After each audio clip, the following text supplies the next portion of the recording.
cannot give you back your homes or restore your dead to life. But perhaps I can give you justice in the name of our king.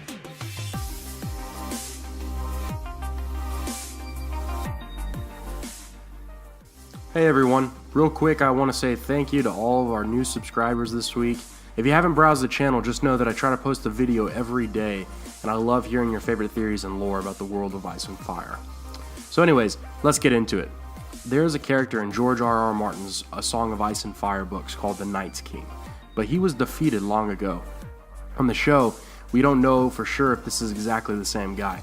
Now, characters refer to him as the Night's King. He has icicles on his head that resemble a crown, and he is obviously the leader of the White Walkers, but as for an exact portrayal from the books, it doesn't seem to fit the bill. However, the show's adaptation may be more diverse. At the Battle of Hardhome, he stares at Jon Snow with interest. The two gazed at each other epically when Jon was rowing away and the Night's King was raising corpses back to life. In HBO's Inside the Episode clip for the episode Hardhome, the creator simply stated that he was looking at Jon with intrigue. D.B. Weiss states, "This kid's actually possibly a threat for me," referring to the Night's King's inner monologue. However, because us fans want to believe there's something behind everything in the world of Westeros, I gathered some of the most popular theories as to why the leader of the dead is so intrigued by Jon. According to legend, the Night's King was the 13th Lord Commander of the Night's Watch. He fell in love with a white-skinned, blue-eyed woman and left his post to live with her. Jon was also a Lord Commander of the Night's Watch who had fallen in love with a woman from beyond the wall, Ygritte. The legend also speculates that he was a Stark named Brandon, which is pretty probable due to the countless Brandons in Stark history. There's Brandon the Builder, Brandon the Breaker, Ned Stark's older brother Brandon Bran, who is the new three-eyed raven, and many others. If you haven't seen my video about Bran the Builder, you can click here or click in the link in the description if you're on a cell phone. Anyway, some believe the Night's King can sense Jon's Stark blood. Melisandre sensed his Targaryen blood, so why couldn't the Night's King? There's also a fan theory out there that the Night's King was a Stark bastard called Jon Snow. Now, I'm not saying he is the Jon we know, but bastards, no matter who their father is, all share similar surnames based on their region.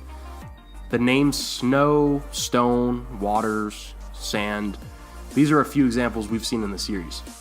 Ygritte and the Wildlings thought Jon's name was evil, and that there was consequences of the old saying, "There must always be a Stark at Winterfell." So it's a bit of a reach, but many feel as if the Night's King didn't start out much differently than Jon Snow. Now, what if the Night's King can sense not only the ice in Jon Snow, but also the fire? I don't have to explain how he has magical abilities and how his powers easily outweigh that of Red Priests and Red Priestesses, so I'm just throwing this one out there. Some others believe the Night's King has heard some kind of prophecy. Going hand in hand with magic, the Night's King has probably heard his fair share of prophecies as well. Jon Snow has united the Wildlings and a bit of the North so far for the battle against the White Walkers.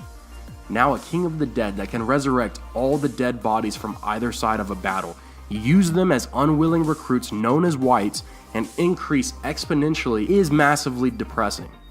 So everyone has just about concluded that this will probably end with dragonfire raining down upon the White Walkers. So what if there's a prophecy that refers to Jon Snow, and the Night's King knows this? Anyways, these theories are all interesting, but I still have no idea what to bet my cards on.